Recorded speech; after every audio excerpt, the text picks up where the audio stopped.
Yes, sir. Yes. Okay. Good afternoon, everyone, delegates, and welcome to the sunny day of this time of year with so many diseases on our head, especially the virals. Nowadays, we are rampantly getting so many viral fevers, and today is one of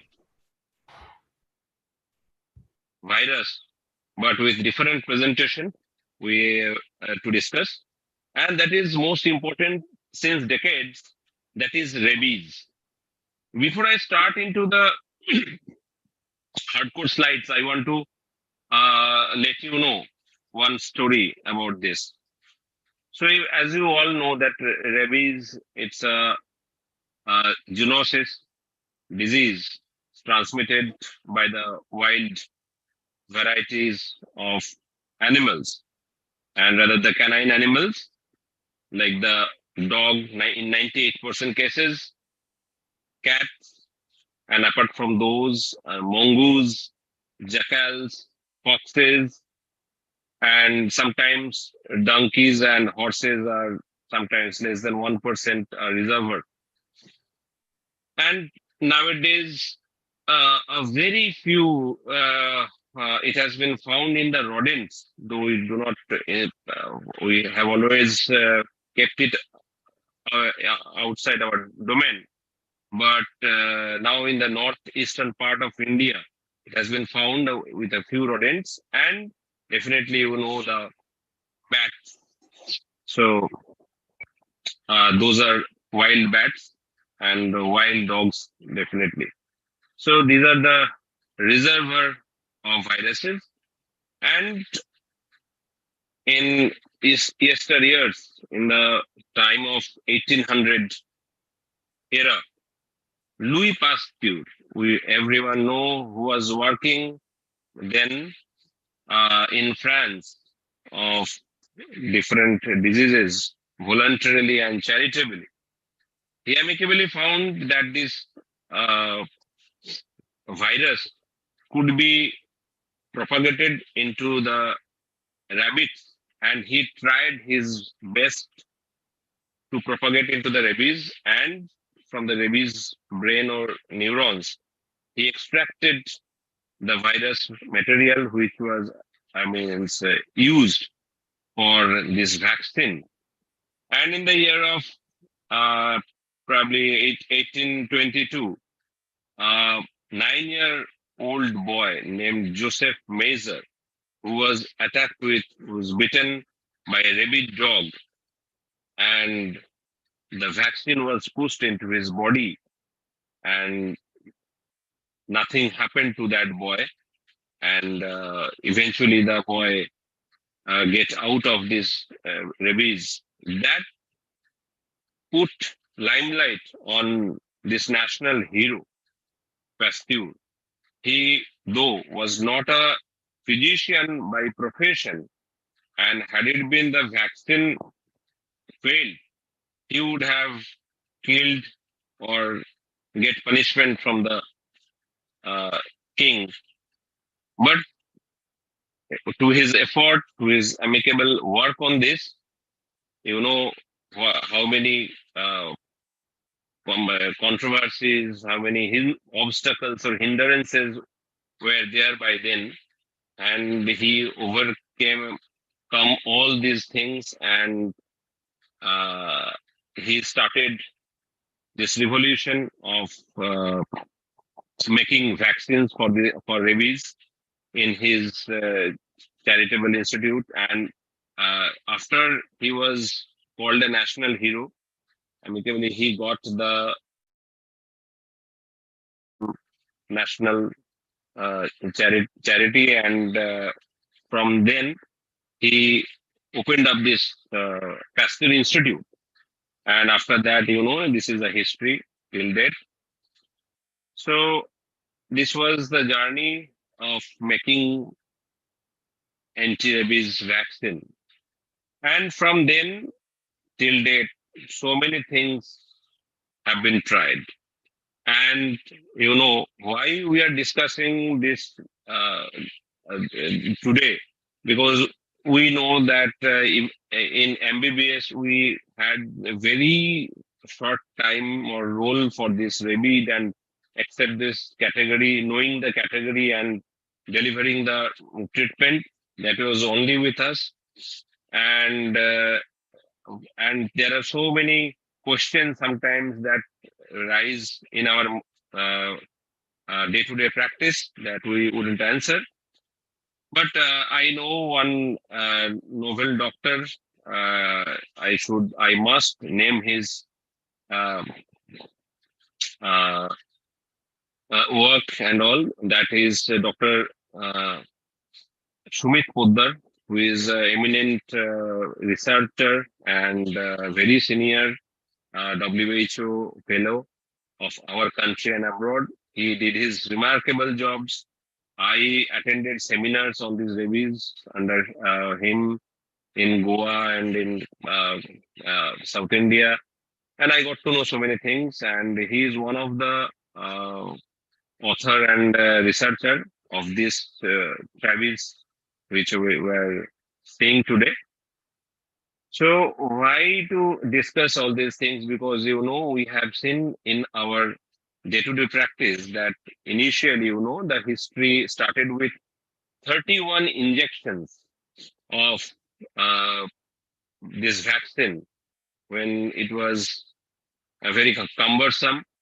You can thought of the pain and the anxiety related to it, that 31 injections. And if we are bitten repeatedly, then 31 into those times, followed by in our childhood days, we heard of 14 injections around the navel. Then after that, it evolved to be a 5 intramuscular injections, then to a intradermal injections of 4, and now I am going to deliver you injections of 3.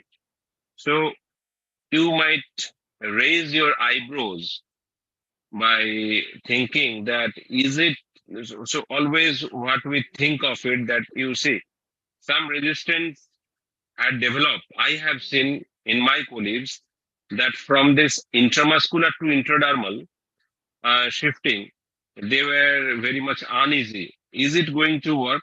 Because we know that the intramuscular route is the best route, and in our MBBS days, pre 20, maybe pre 30 years, post 20 years, by now.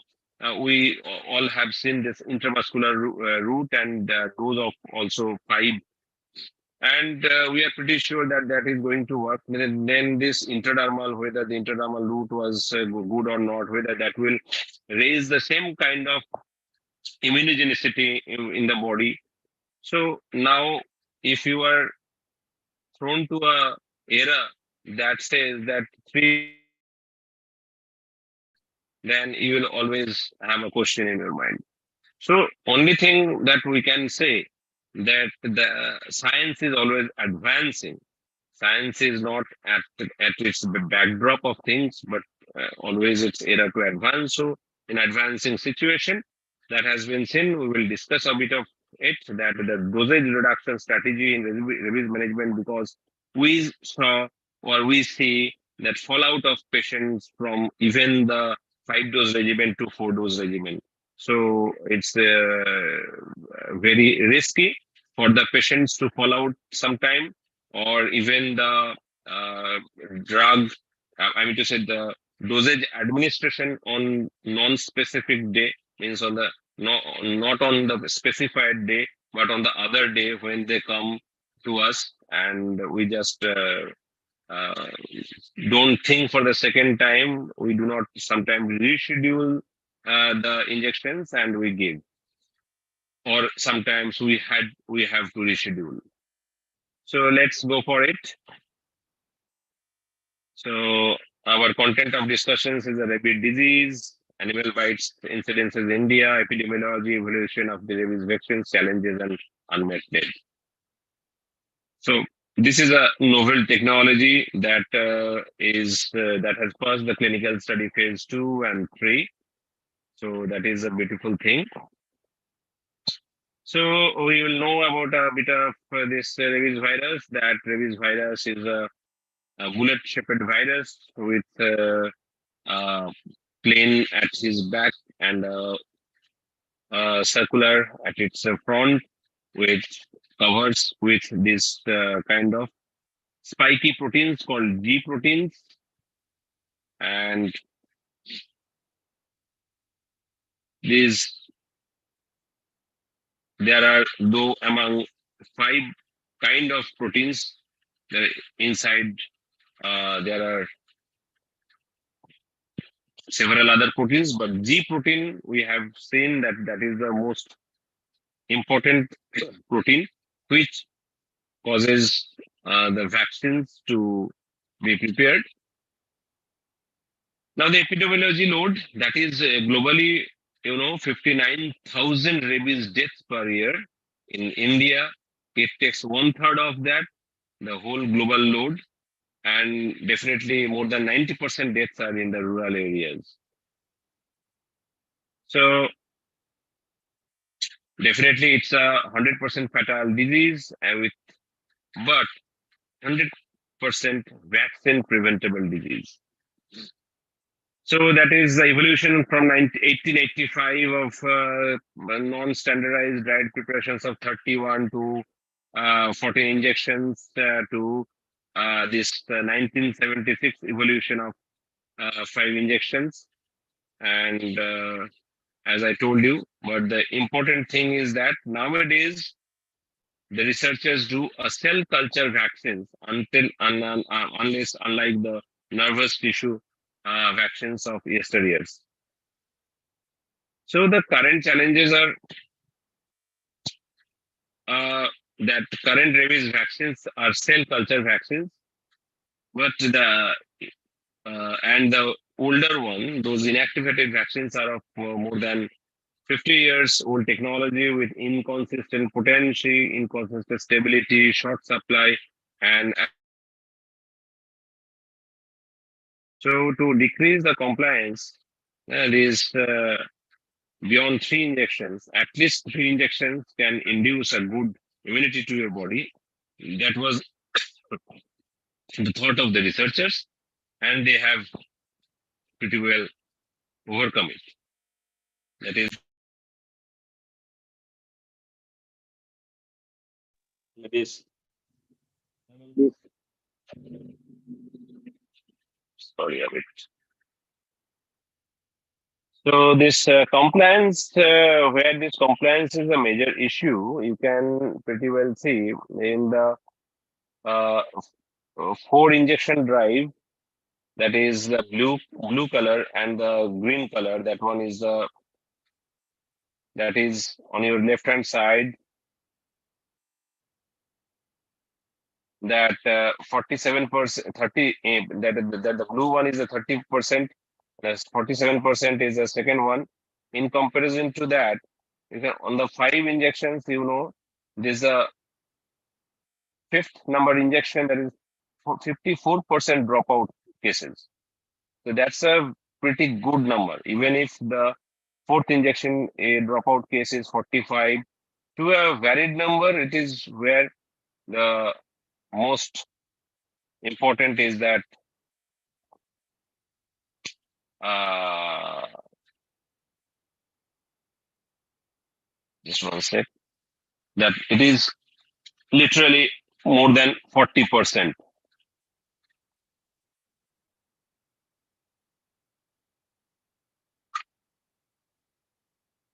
Just give me 1 second.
So I'm very sorry to be disturbed in between. So that is the thing. That is the dropout rate is very high. So meeting the unmet medical needs, introducing a novel vaccine with a simple and shorter regimen was the concept.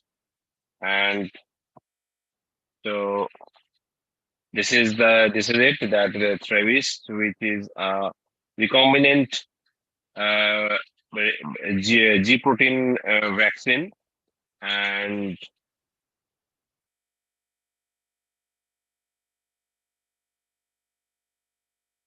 that has been prepared with VLP platform technology, and this is a 0373 dose intramuscular regimen. So it's a better compliance due to this low these three visits the patients can give, and no reconstitution needed. That is another important thing. Unlike this intradermal, and also the unlike this intradermal is a very cumbersome or technical issue which cannot be delivered by each health staff. So that is so intramuscular is a very much of good option for them.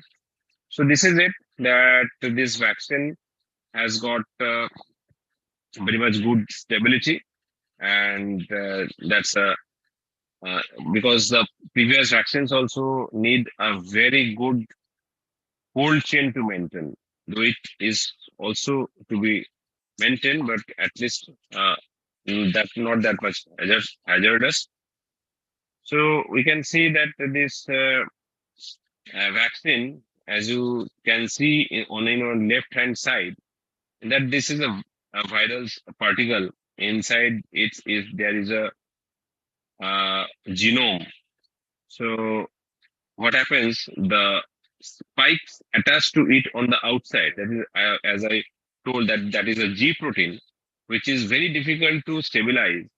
And this G protein isolation by this new technique, that is a VLP technology, and after purification and after stabilization, that that complex that exists as a nanoparticle, and that is very much stable. And this virus-like particle, this VLP, this one, it acts as similar as the virus, because based but that do not contain the viral genome within it. So that's very important. And why? Because they cannot replicate after that, but they can mimic the antigenicity without being pathogenic. So since the structure is same like the G protein, so it has got an inducing capability of very strong humoral and cellular immunity, and that ultimately makes as a vaccine.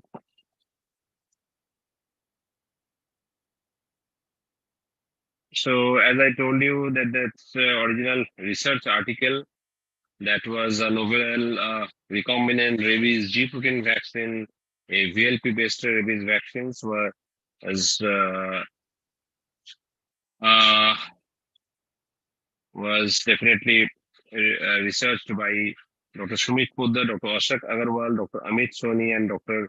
Seema Sharma from different parts of our uh, India, and they have come up with this research where uh, this was also important, that after how many days, means they have gone through this, that there were two study designs of 2 doses and 3 doses, well, 0 and 3 and 0, 3 and 7, where they dose in that, and also there was regimen of 10 microgram and 50 microgram. So both were given, and it has been seen that the or the seropositivity data that was very much good against this 037 regimen, unlike that regimen of 037, 14, and 28, and sometimes with the 90 of booster dose. So now it is being told that as a post-exposure prophylaxis, a randomized comparative controlled multi-center phase 3 clinical study, it has been passed. So the phase 4 trial, it will be continued, but already you can know that this has come up with its safety profile. So also, in another hand, 800 subjects were chosen to evaluate the immunogenicity and the safety of these vaccines for post-exposure prophylaxis, and they were uh, compared with Rabipur and the 037 regimen, and where it has been seen is most of this content, this 037 regimen had 533 subjects, because Revipur has its own data for so many years now, and it has been seen that it was non-inferior compared to the comparator vaccine, and those all seroprotection rate was seen at first 14 days with the first dose, and with followed by 42 days of the first dose, and also monitoring of the adverse events. And it has been seen that it was equally efficacious, and it was all about the safety, that except very few, these like the pain, fever, urticaria, joint pain, nausea, vomiting, etc., swelling. This can happen with any vaccines, and these are mostly local, and sometimes when it gets systemic, whether it is reducing down within a very short span of time or not, like the fever or headaches, etc. And in that sector, it has been seen that it has got non-inferiority uh, identical to that comparator.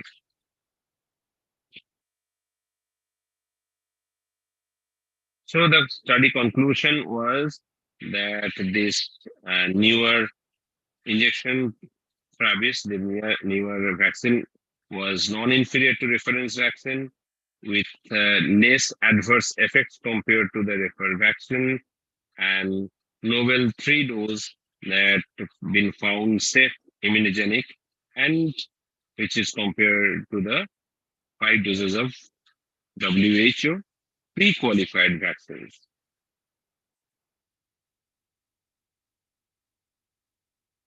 So this is it, that it is yet to come to everybody's pen for incoming days, because already it has been acclaimed, and probably from it has gotten recognition to be very early taken from the government of India, and till date we have to wait a bit for that. And thank you for Team Cadila for giving me a platform to explain and to let know my colleagues about this. So over to Cadila. Thank you, sir, for your great introduction with our Kerala team and also non-participant, all doctor. So now we have some questionnaire answer. Questionnaire is there. So any participant, if any send any question, you just open your link, sir. You can answer the all questionnaire.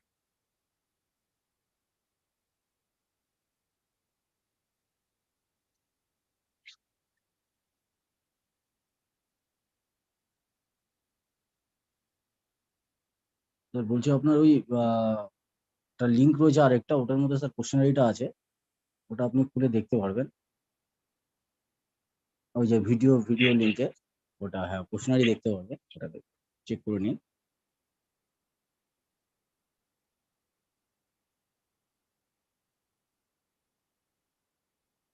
আমি লিঙ্কটা আরেকবার share করছি আপনার। No. It is already there.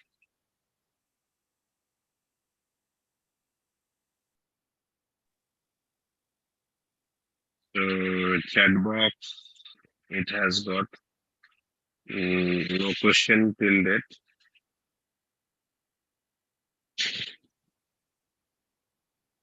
Chat বক্সে নয় sir, একটা link রয়েছে ওটাতে আছে। আরো একটা লিঙ্ক।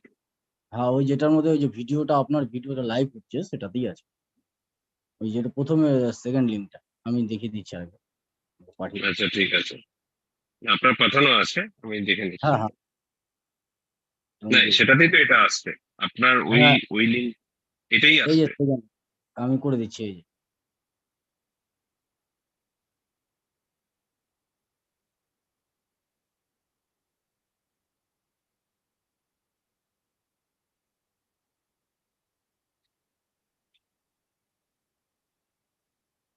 স্যার এটার মধ্যে আপনার ভিডিওটাও লাইভ হচ্ছে এবং আপনার কোশ্চেনারি গুলো এটার মধ্যেই পেয়ে যাবেন, যদি কোনো কোশ্চেনারি করে থাকে।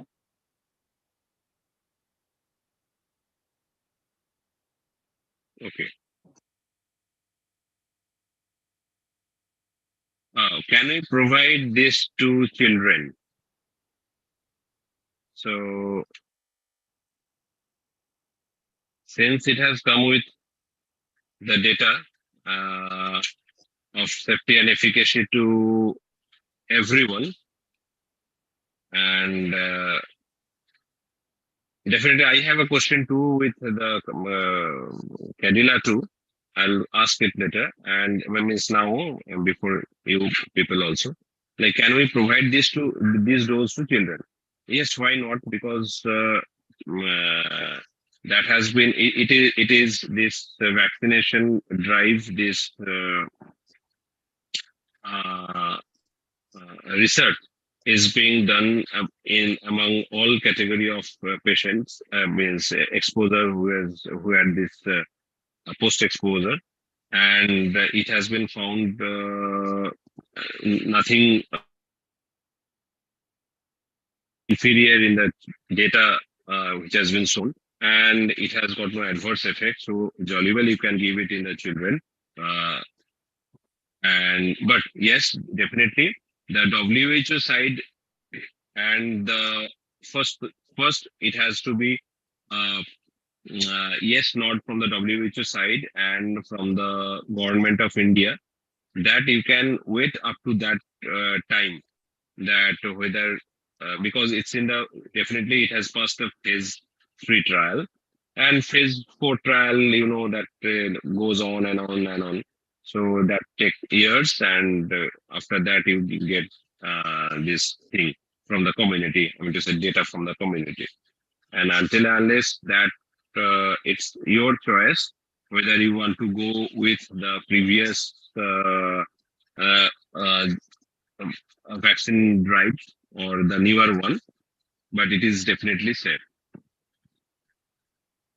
And my question to Kadila, that it has been always it has said that this is a post-exposure prophylaxis. So obviously we do concern about the post-exposure prophylaxis, whether the pre-exposure prophylaxis can be given with this or not. Please, even if you do not know, you may you may let us know from your company, because so many people, if, before going to endemic places, may say around, say, I mean to say, places like South Africa or Africa jungles, they got yellow fever vaccines, they got pre-exposure prophylaxis, or someone who wants to work with the animals, they got pre-exposure prophylaxis. So whether this pre-exposure prophylaxis has got uh, uh, nod from your side or not. though the regimen I think will be the same or maybe different, since it is a post-exposure, whether a pre-exposure prophylaxis of 0.7 or 0.3 that is being uh, considered or not. Please let us know. Sure, sir. We appreciate. Thank you so much, doctor, for the informative talk, and we are truly appreciate your effort. Last but not the least, we would like to inform you that the Thavis has won the prestigious award in innovation category and Eastern India Pharma Award in Golden Globe Tiger Award. So it is also I would like to request Dr. Wings to talk later. We will have a question and answer also. It is a pass on, and all the participant can drop the any question if you have a doubt, any question. So please drop box, and we will read out all the questionnaire after the presentation. So thank you, doctor, for excellent informative talk, and we had touch with you, and thank you. Okay. Thank you, sir. Thank you. Thank you. Thank you, sir.